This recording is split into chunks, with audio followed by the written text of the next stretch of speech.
श्री गुरुदेव दत्त. नमस्कार मित्रांनो, महाराष्ट्रातील असे एक अद्भुत व चमत्कारी स्थान जिथे दत्तगुरूंनी भोजन केले, तेथे आजही त्या भोजन पात्रावर दत्तगुरूंचे हाताचे ठसे स्पष्टपणे पाहायला मिळतात. ते म्हणजे दत्तगुरू भोजन पात्र मंदिर, शिरोळ. तर हा व्हिडिओ शेवटपर्यंत नक्की पहा. तर मंडळी, मी सध्या दत्तगुरू मंदिर भोजन पात्र शिरोळ तालुका इथे आलतो. तर इथे जे सेवा करतात या मंदिरामध्ये, ते दादा थोडी तुम्हाला माहिती देतील.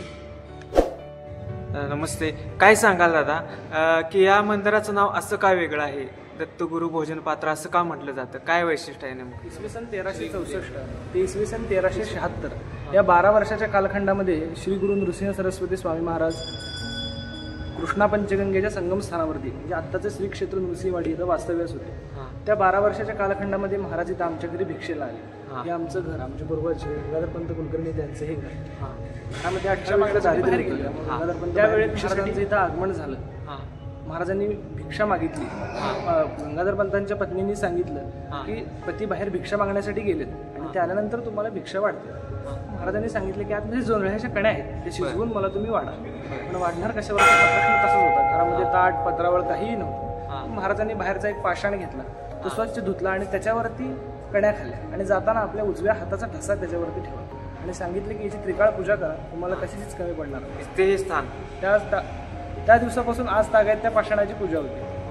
म्हणून या मंदिराला दत्तगुरू भोजन पात्र म्हणतात. भोजन पात्र, भोजन करण्यासाठी पात्र नव्हतं, पाषाण घेतला त्याच्यावरती भोजन केलं म्हणून भोजन पात्र असे नाव पडले. असं हे नाव पडलं मंदिराचं नाव. अजून काय मंदिराचा तुम्हाला नेमका इतिहास माहिती आहे? काय इतिहास आता कसा आहे, हे मंदिर आता आपल्याला असं नवीन स्वरूपात दिसतंय. कारण 2005-06 पर्यंत तो जुना वाडा ज्या घरी महाराज आले ते तसंच होतं. महापुरांच्या किंवा पावसाच्या धक्क्यांमुळे ते ह्याच्यामुळे ते पडलं पूर्ण. त्याच्यानंतर हे सगळं नवीन इमारत उभा राहिली.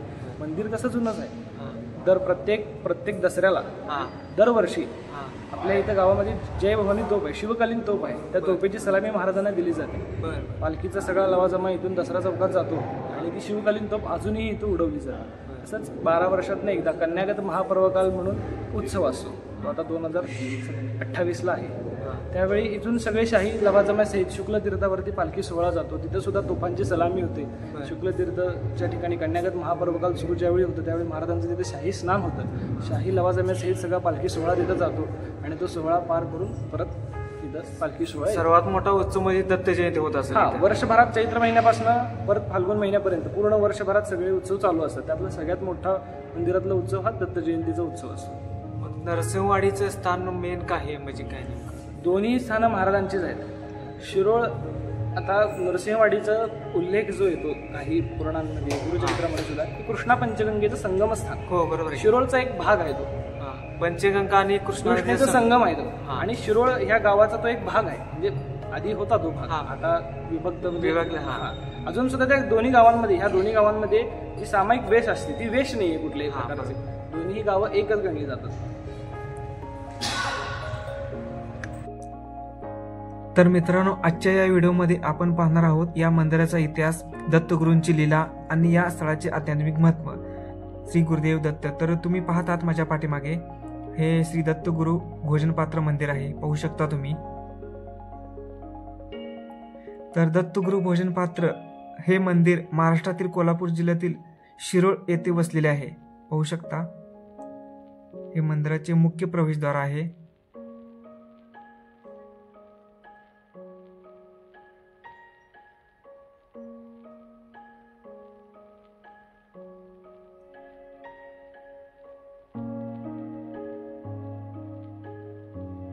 तर मित्रांनो, समोरच मंदिराचे वेळापत्रक आहे, पाहू शकता तुम्ही.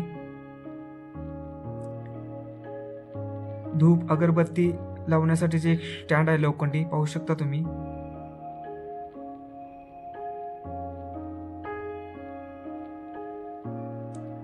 सध्या आपण आता मुख्य प्रवेशद्वारातून मंदिरामध्ये जाणार आहोत, पाहू शकता तुम्ही.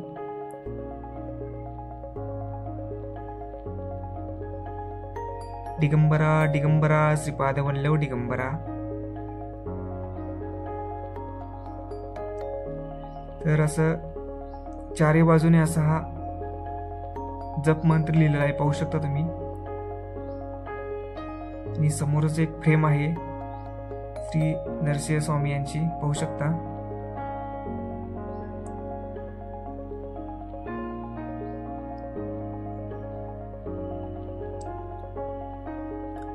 तर समोर हे दत्तगुरु भोजन पात्र मंदिरातील अन्नधान्य पात्र आहे. तर भक्त येथे गहू, तांदूळ, ज्वारी तसेच दक्षिणा अन्नदान स्वरूपात सेवा करतात. तर दत्त परंपरेत अन्नदानाला फार मोठे महत्व आहे. पाहू शकता तुम्ही हे अन्नधान्य दक्षिणा पात्र आहे, पाहू शकता समोर तुम्ही. तर मित्रांनो, हे मंदिर खरंच सुंदर आहे आणि खूप शांत आणि ऊर्जा देणारं मंदिर आहे. पाहू शकता हा मंदिराची आतील बाजू आहे, पाहू शकता तुम्ही.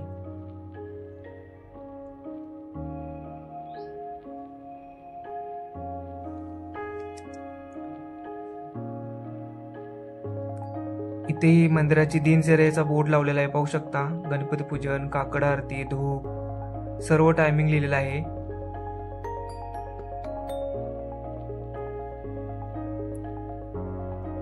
तर मित्रांनो, पाहू शकता ही एक दक्षिणा पेटी आहे.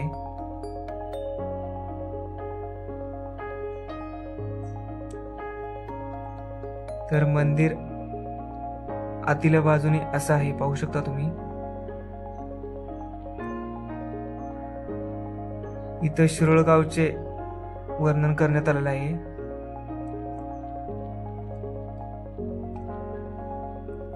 हा पूर्ण मंदिराचा आतील बाजूचा परिसर आहे, पाहू शकता तुम्ही.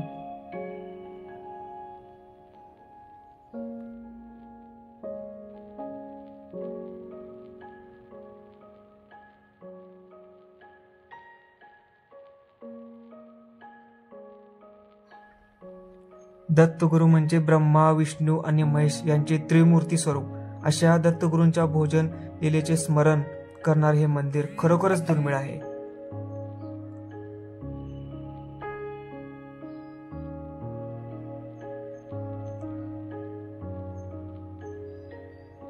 तर एक फ्रेम आहे नरसिंह सरस्वती स्वामींची, पाहू शकता समोर.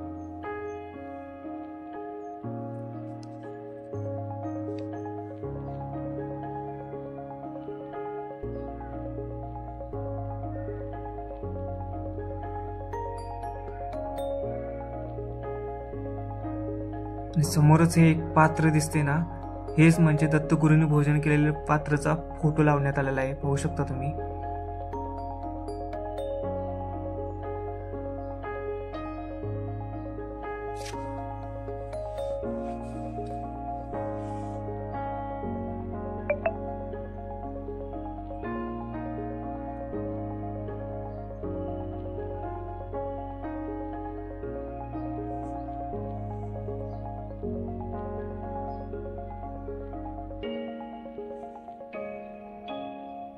तर मित्रांनो, या मंदिरातील वार्षिक सण असे असतात की गुढीपाडवाला अभयक स्थान, महापूजा आणि पालखी सोहळा असतो. तर अक्षय तृतीयाला महापूजा, श्रींची उत्सव मूर्ती, पंचामृत स्नान तसेच असे विविध कार्यक्रम केले जातात. तसेच माघ कृष्ण प्रतिपदा ते माघ कृष्ण पंचमी अशी दररोज महापूजा केली जाते. तर पाहू शकता इथे हे भोजन पात्र आहे आतमध्ये आणि वरती वर्णन करण्यात आलेलं आहे दत्तगुरूंना भोजन दिलेल्याचे.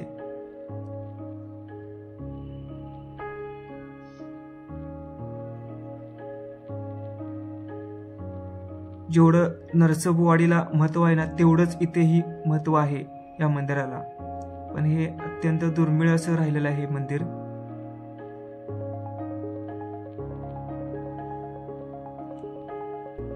आणि या भोजन पात्रावरती महाराजांच्या हाताचे ठसे आहेत, बोटांचे, पाहू शकता तुम्ही. याच्या खाली हे भोजन पात्र आहे.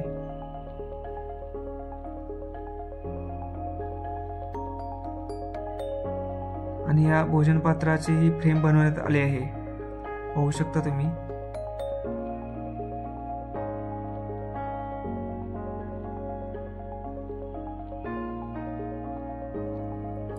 तर मित्रांनो, समोर भिंतीवरती मंदिराच्या असणाऱ्या बाजूला हे अध्ययनाचे चित्रालय करण्यात आलेले आहे. पाहू शकता तुम्ही.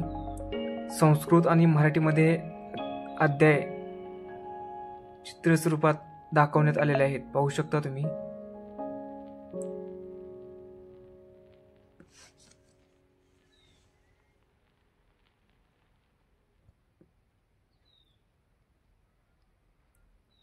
एकूण 51 अध्ययनाचे हे असे दाखवण्यात आलेले आहे फ्रेम करून.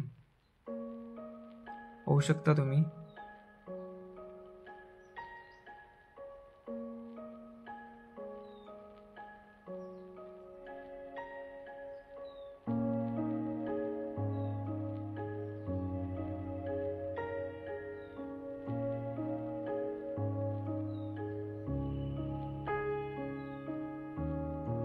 तर मित्रांनो, हे मंदिर दत्त संप्रदायातील अत्यंत पवित्र व दुर्मिळ स्थान मानले जाते, कारण येथे दत्तगुरूंनी प्रत्यक्ष भोजन केल्याची श्रद्धा आहे. तर हे दक्षिण द्वार आहे. पाहू शकता तुम्ही.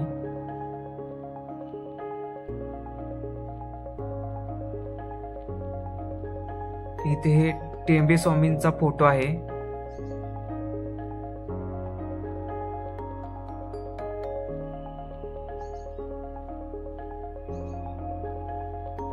असं संपूर्ण अध्यायाचं संग्रहालय आहे.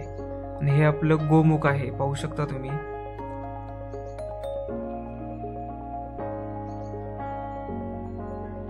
तर स्थानिक भक्तांच्या श्रद्धेनुसार दत्तगुरू शिरोळ परिसरात भ्रमण करत असताना येथील एका भक्ताच्या घरी भोजनासाठी आले होते.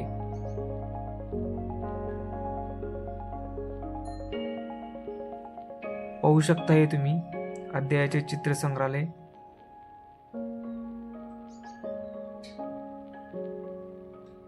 खूप सुंदर असे हे भिंतीवरती मांडण्यात आलेलं आहे. आणि श्रींची उत्सव मूर्ती आहे आतमध्ये. पाहू शकता तुम्ही.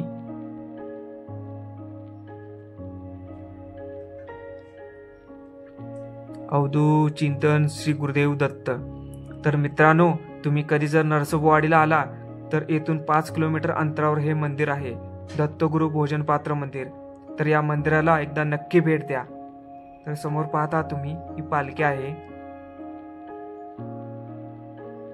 ही विठ्ठल आणि रुक्मिणी मातेची सुंदर अशी मूर्ती आहे. ते मंदिरामध्येच असे छोटस असे एक देऊळ आहे हे.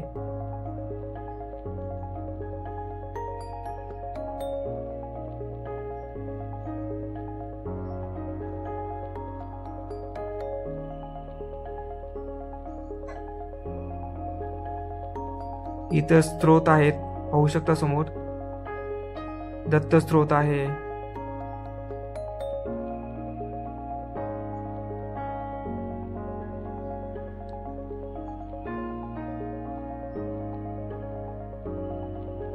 तसेच इथे या दत्तगुरू भोजन पात्र मंदिरातील वार्षिक कार्यक्रमाचा ही समोर माहिती देण्यात आलेली आहे.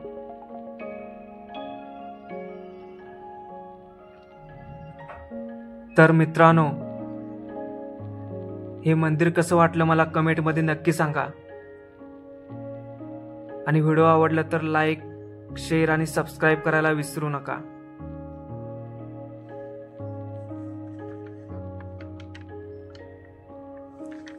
जर तुम्हालाही दत्तगुरूंची भक्ती, त्यांची लीला आणि अशीच पवित्र स्थळे पाहायला आवडत असतील तर हा व्हिडिओ लाईक करा, चॅनलला सबस्क्राईब करा.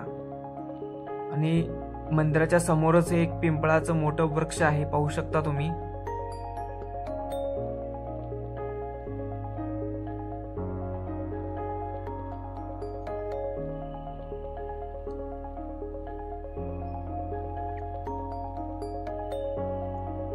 आणि कमेंटमध्ये श्री गुरुदेव दत्त लिहायला नक्की विसरू नका. आणि वृक्षाच्या बाजूलाच हा एक औदुंबर आहे, म्हणजेच उंबर. पाहू शकता हा पण एक छोटासा वृक्ष आहे.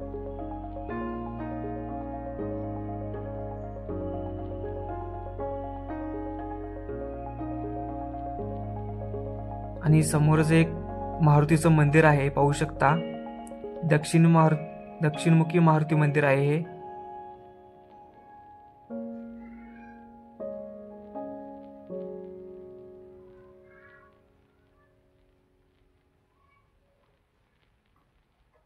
तर हा व्हिडिओ कसा वाटला मला कमेंटमध्ये नक्की सांगा.